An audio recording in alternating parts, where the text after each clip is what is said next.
Magandang araw sa inyong lahat at welcome sa aking channel.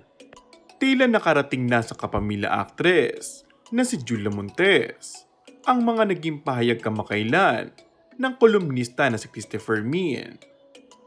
Marami kasing netizens ang nagtag sa aktres, maging kay Coco Martin sa matinding pasabog ni Christy. Gaya ng inaasahan, ay deadma ito. Mukhang hindi apektado ang dalawa at hindi pinatulan ng mga pahayag ng kolumnista. Isiniwalat kasi nito na totoong may anak na raw sina Coco Martin at Julia Montes. Mas lantad na nga ang relasyon ng dalawa base sa mga larawan na magkayakap.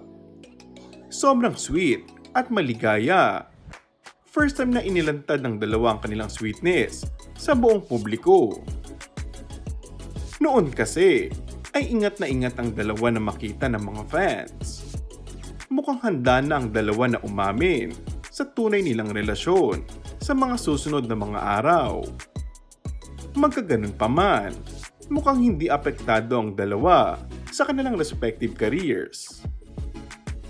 Samantala, marami naman ang naimbiyera ng netizens dahil sa walang preno na bibig ni Christopher Min.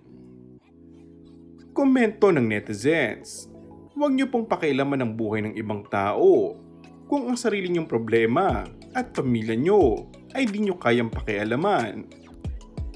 Take note po, di po porket gusto nilang manahimik na lang sa issue, ay sasabihin yung di siya proud sa mga anak niya.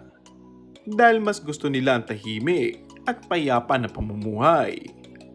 Kaya wag po kayong masyadong mapanghusga kung di nyo naman po kayang gawin na magkaroon ng tahimik at payapang pamumuhay. Huwag nyo naman ibatiko si Coco Martin kasi ayaw nga nilang magulo ang kanilang relasyong dalawa ni Julia. Gusto nila ang tahimik na buhay. Tanggapin na lang natin kung ano ang desisyon ng mag-asawa. Huwag nang pakialaman ang kanilang buhay. And that's all for our today's video. Kung bago ka lang sa aking channel ay mag-subscribe at pindutin na rin ang notification bell. Maraming salamat!